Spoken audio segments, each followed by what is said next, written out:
This podcast is brought to you by Reynolds and Reynolds, the industry leader in automotive technology. Learn how inadequate data may be impacting your used vehicle department at rayray.com/used cars. That's REYREY.com/used-cars. Want to dive deeper into the topics you hear about on Daily Drive? We're offering listeners a special offer, 20% off a 1-year Automotive News digital subscription. That gets you access to all of our news, information, and analysis made for automotive industry leaders like you. Go to autonews.com/Daily Drive promo to redeem. Welcome to Daily Drive for Thursday, December 21st, 2023. I'm Jamie Butters, Executive Editor of Automotive News in Detroit. And I'm Kellen Walker in Las Vegas. Today on the show, dealership profits are falling. We'll tell you by how much. The EPA says new vehicles set a fuel economy record in 2022. And we've got a couple big recalls to tell you about. Plus, we'll look back at the year Stellantis had in 2023. The company was very profitable overall. I know the Jeep brand in U.S. was down. They're on the verge of 5 consecutive years of down sales here. But overall, they're getting along. Let's run through all the news you need to know to keep up in the auto industry. Pre-tax profits for the average dealership in the U.S. dropped by almost 20% in the first 9 months of 2023 compared with a year earlier. Gross profit per new vehicle sold tumbled 26%. That's according to an inaugural report by the Presidio Group and NCM Associates. Presidio is an investment banking and buy-sell advisory firm in Denver and Atlanta, and NCM is a dealership training and consulting company. Presidio President George Carolus says profits are coming down from record highs during the pandemic when vehicles were scarce. I think there was a gradual process of normalization this year that seems to have accelerated towards the end of the third quarter and into the fourth quarter. And so I'd say most dealers, saw their business normalizing and grosses and profitability coming down somewhat and expenses going up, right, with rates and costs being higher. According to the report, average store income also slipped in 2022, but it was still more than triple the average in 2018. So even with the drop in 2023, the average store's pre-tax profit is on track to be 2.5 times 2018 levels. The EPA says new vehicles sold in the U.S. set a record high for fuel economy in 2022, with the highest yearly improvement in 9 years to an average of 26 miles per gallon. Vehicles were up 0.6 miles per gallon over 2021. The EPA notes that electric vehicles and plug-in hybrid EVs improved the average fuel economy by 1.2 miles per gallon in 2022. That implies that gasoline-powered vehicles were less efficient in 2022. The agency forecasts the fuel economy will increase to almost 27 miles per gallon in 2023. The U.S. is considering raising tariffs on Chinese electric vehicles and other goods. That's as it tries to limit reliance on Asia's biggest economy and shield its own green industry. That's according to anonymous sources who spoke with the Wall Street Journal. While officials in President Biden's administration have largely left in place the Trump-era tariffs on around $300 billion of Chinese goods, the people say the White House and other agencies are debating the levies again with an eye on completing a review of the tariffs early in the new year. China has become a global powerhouse in electric vehicles. Bloomberg NEF estimates that it accounts for about 60% of the world's 14 million new passenger EV sales in 2023. And both of Japan's biggest automakers are dealing with major recalls. Honda is recalling more than 2.5 million Honda and Acura vehicles in the U.S. for a fuel pump defect that could cause the engine to stall while driving. Honda said on Tuesday that it has not received any reports of crashes or injuries related to the issue. The automaker also said it has fielded more than 4,000 warranty claims stemming from the defect as of December 12th. Meanwhile, Toyota Motor North America is recalling more than 1 million Toyota and Lexus models globally for malfunctioning sensors that could prevent airbags from deploying in a crash. Toyota spokesperson Joshua Burns declined to comment on whether there have been any injuries, accidents, or deaths related to the issue. To fix the defect, Dealers will inspect the sensors and replace them as necessary. You can find all of the models and years affected by both recalls at autonews.com. And those are today's headlines. Jamie, pre-tax profits for U.S. auto dealers are falling this year. Will it get worse before it gets better? Oh, most definitely. It will get worse, but let's not kid ourselves. It's still pretty darn good. These are coming down from super high, I mean, record high, unthinkably high profits. Profits got so high, the NADA, the National Automobile Dealers Association, stopped sharing how profitable the average dealership was. That's part of why Automotive News pays so much attention to this new report from Presidio. So, yeah, profits are coming down and they're going to get a lot more normal. They're going to keep coming down. We're seeing inventory rise. Interest rates are a little high, so things are going to get tough. Dealers have been making a lot of money on new vehicles, selling them at above sticker price. That trend is really going away again. So they're going to have to lean more on used vehicles and service and parts department and the rest of the business to help make up for that. And they're just going to have to get by with probably lower profits. Gotcha. Coming up, we had plenty of news to report on Stellantis throughout 2023. We'll talk about the automaker's biggest stories next on Daily Drive. The auto industry's shift to carbon neutrality is here and it's accelerating. But is it enough? This is a moral imperative, an economic imperative, a moment of peril, but also a moment of extraordinary possibilities. No more hesitancy, no more excuses, no more waiting for the others to move first. There is simply no more time for that. Driving to Zero is a new podcast series from Automotive News that looks at the auto industry's roadmap to carbon neutrality. We take a big picture look at the environmental, political, and social trends pushing the move toward a greener future. And we pull back the curtain on how these decisions are being made at the highest levels. I said, the headline that you need is GM believes in an all-electric future. And I think Dan Ammon and Mary Barra pretty much said the same thing, which is like, but we don't. Spoiler alert, they came around to that idea. Find out how and much more. I'm Jake Neer. Join me and Automotive News Executive Editor Jamie Butters on Driving to Zero, available now wherever you get your podcasts. Lack of inventory, increased auction fees, and a volatile market means stocking your lot can be challenging these days. To be successful, you have to move fast. You need to make decisions quickly at auction. You need to inspect trade-ins and decide on an offer that will benefit you without slowing down the sales process. You need to appraise and price vehicles with the most up-to-date information possible in a market that can change quickly. But the data you rely on to make these decisions could be holding you back. How often do you find yourself manually filtering through comps because there are outliers that don't match the vehicle you're appraising? When unexpected mechanical issues come up, how much time do you have to spend looking back through comps to reprice the vehicle and determine if the reconditioning costs are worth it? How long do you spend searching through individual auction and third-party websites for the inventory you need? These problems affect the entire used vehicle process, from acquisition to appraisal to merchandising. Visit rayray.com/used cars to explore how old and irrelevant vehicle information may be holding you back and discover how to make improvements for faster, more accurate, and more profitable decisions. That's rey.com/used-cars. Welcome back to Daily Drive. I'm Jamie Butters with Kellen Walker. Stellantis entered 2023 with an eye on UAW negotiations and trying to strengthen earnings of some of its most important brands, especially Jeep. Through a labor strike and uncertain economic conditions, the company still came out pretty strong this year. Vince Bond Jr. covers Stellantis for us at Automotive News. He joins me to talk about the biggest stories he covered this year and what's next for the automaker.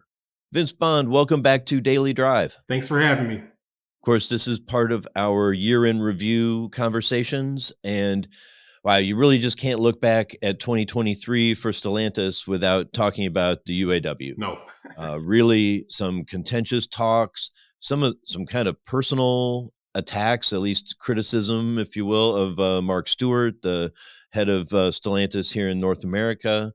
But in the end, they came to a deal, and What is the key takeaway for you from this UAW contract? I mean, very generous wage increases for the workers, but what else did they get, and what were the most meaningful developments? The big thing for me was that they saved lots of jobs. I believe they said they were going to add around 5,000, give or take, throughout this contract. And so that was a huge win. And then they also secured a major product down in Belvidere, Illinois. And of course, that was a hot topic throughout the negotiations. That plant was idle back in February. Over the years, that plant has supported thousands of jobs. And so that was really a huge plus for the region that that's going to come back.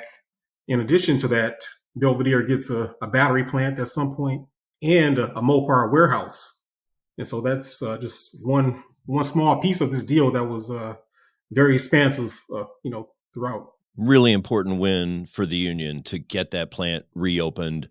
What looks like a pretty secure future. Yes, yes, definitely, yeah. And then they're getting a really important product in the mid-size pickup truck.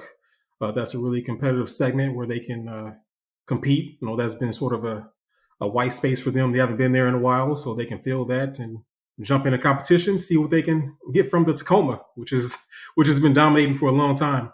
That segment has gotten, it first got a little lonely for Toyota, and now it's getting super crowded again because Stellantis was kind of in that segment with the Jeep Renegade, but now have a proper, Ram midsize pickup along with the Chevy and the Ford. It's going to be vicious. Yeah, yeah. And so actually, and dealers saw a concept for this midsize pickup back in March, I believe, in Vegas during a big dealer meeting. And so that was actually an EV concept. But I did speak with the Ram CEO, or the former CEO for that brand, Mike Koval, back in New York at the auto show.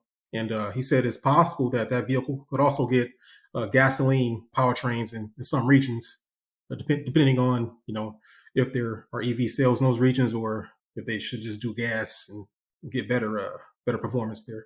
One of the surprising upshots of the UAW talks was Stellantis' decision to pull out of SEMA, the LA Auto Show, and then CES in January.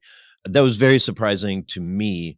I think partly because those events were coming right up. And so a lot of the money probably had already been spent. Although I suppose maybe they were concerned that it could fall flat, it could look bad to be out there talking about new products and trying to be excited about your brands when you're still facing a strike and contentious labor talks. Is there a sense when you talk to people within the company or other people watching them, is there a belief that this was just a temporary pause because of the cost of the strike, or does it seem more like Stellantis is reconsidering their marketing approach to these big events? Yeah, it's hard to say right now. There's still a lot of uncertainty with those plans. But I think really the big clue is going to be, so already you mentioned LA, you mentioned Chicago, or mentioned CES, but the big one is going to be Chicago for me. Because if they pull out of Chicago, that means we really have to watch what they're going to do in the following months. You have New York coming soon after that, in April. So that's going to be the major driver. Well, since the pandemic, it's the main companies that have been supporting the big auto shows in North America have been Stellantis and the Hyundai Group. It feels like most auto shows, it's you, me, and Carly doing most of the news. And man, if Stellantis is maybe reconsidering their approach to New York and LA longer term, that would be really troublesome for the auto show scene. Exactly. And especially LA. I mean, that's right in the heart of the huge California EV market. They have some really important products coming out next year, and consumers didn't have a chance to see those vehicles this year. I mean, you have the Jeep Recon, Jeep Wagoneer S, the new Dodge Charger EV concept that was shown, Ram Rev EV pickup. I mean, those products weren't around. So now what?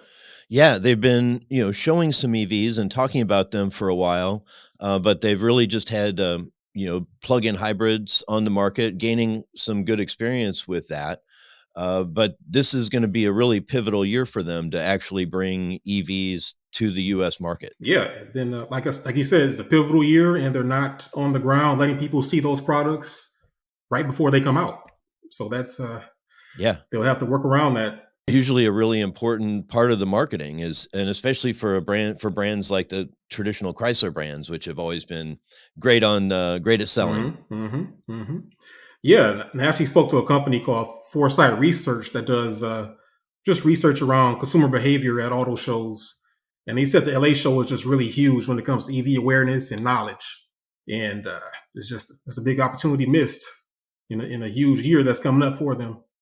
Yeah, and that's been a show where they've made news before, even sometimes surprising news. I think it was the Wrangler 4xe that they didn't tell us was coming, and then Mike Manley, when he was running Jeep, and announced that out in LA. So, yeah, it's a market where they would seem to have some chance to get attention, and it'd be interesting to see what they do next year. Bigger picture, though, Carlos Tavares, the CEO of Stellantis, has talked about the need to take costs out. Of course, he's well known for his frugality, but he's talking about a target of a $25,000 EV. Of course, Stellantis doesn't sell. I don't think they sell anything for $25,000, even that's gas burning in the U.S. How do people in this market think about that sort of a price target? Well, from who I've talked to, they say it's going to be really tough to get down to that mark. I know Carlos mentioned that there's a vehicle coming next year in Europe that's going to be at 23,000 euros, which is a little bit more than 25K here, but they're getting close to it, with a small car, in Europe. But as far as our region, and we have the SUVs, pickups, you're just not going to get that down to 25 anytime soon. And I know that Carlos has been really big on the middle class and making sure you stay affordable for them. But that 25K target he was talking about is, I think, it's a long ways off. Yeah, it seems like a great goal, but vehicles typically are $40,000 anymore, and it's hard to find very many that are under 30. And like you said, I mean, they've got some vehicles that they sell in Europe that they really consider too small for the US, the Jeep Avenger, for one. And you can't blame them. In a world with Ram 2500s, you need to be careful out there driving a little Fiat or something that small. And so there are practical limitations in the market. Americans just aren't going to buy that many if they're super tiny. No. Unless they have something up their sleeve that they're going to surprise us with in a couple months. It's just, I don't know. It's a mystery right now. So, we had all this, noise and drama around the UAW. How did the business perform overall? So actually, the company was very, very profitable overall. I mean, it was a pretty strong year. I know the Jeep brand in US was down. They're on the verge of 5 consecutive years of down sales here. But overall, I mean, they're getting along. They're not really struggling. Profitability has been great, but it is strange to see Jeep on this slide. How is that viewed? Is there a sense like, oh, has Jeep lost its mojo? Or is it just, a little bit of Bronco and a little bit of portfolio adjustments? I mean, they've changed the leadership globally and for North America. So it gives the impression that Mr. Tavares is not happy with the performance of Jeep. Yeah. So you mentioned the Bronco. I mean, that is pulling a little bit from the Wrangler, but overall, it's still not enough to really put a huge dent in their audience at all. The Wrangler is going to sell and is going to keep selling, but just the brand in general, I mean, they're losing some of those volume products at the bottom of the lineup. The Cherokee is on its way out. The Jeep Renegade, we just had that story last week. That's on its way out in the U.S. market. In Canada, the Compass is going to be the new entry level model at around 29,000, and that'll be the only Jeep that you can get with a price tag under 30 before tax, of course. Yeah, the Cherokee and the Renegade were. I'm sorry, I said Renegade earlier when I was talking about the Jeep, the pickup. I meant the Gladiator. The Gladiator pickup is what they have in the midsize segment. But yeah, the Cherokee and the Renegade were a couple of the more affordable Jeeps. And to take those away, that's definitely going to hurt volume, maybe not hurt the profitability so much. Yeah, and then profitability. I mean, they're going upscale, man. They got the Wagoneer, the Grand Wagoneer. Then we have the bigger Wagoneer L, Grand Wagoneer L. We have the EVs coming next year, the Jeep Recon and the Jeep Wagoneer S. Those are going to have some premium price tags. It's not going to be cheap, but it should be pretty pocket friendly for the dealers and Stellantis. We should also acknowledge the passing of the end of the road for these big cars, and some of the muscle cars. The 300, was a really dynamically styled vehicle, when it came out, and it's managed to hold on for quite a while, and now finally to the end of the line. Yeah, that was a popular vehicle. I have one myself, but it was just really a pop culture icon. It really took the hip hop community by storm. It was in so many videos back in the day. That's when I saw it, and I said, "Hey, I want one of those." And so, so eventually, I got one based on those pop culture experiences. And so, that's a huge one that's going to be on its way out. You could get it for as little as like $20,000. You could get a nice one in the high 30s, but you could get in a nice, big, well-styled car in the low 20s, which 20 years ago, that was a pretty remarkable value. Yeah, and they put out a special edition sort of to mark the end of that vehicle, and they had a V8 engine, huge horsepower, so sort of a nice send off, to that legacy of the 300, as Ralph Gilles told me, it's the businessman's muscle car. I like it. Very, very classy. Very Ralph. Good description. So before I let you go, what are the big things you're going to be looking for in 2024? At least no labor talks for this year. Yes, no labor talks, but this is going to be just a huge year when it comes to Stellantis' EV plans. This is like ground zero for them.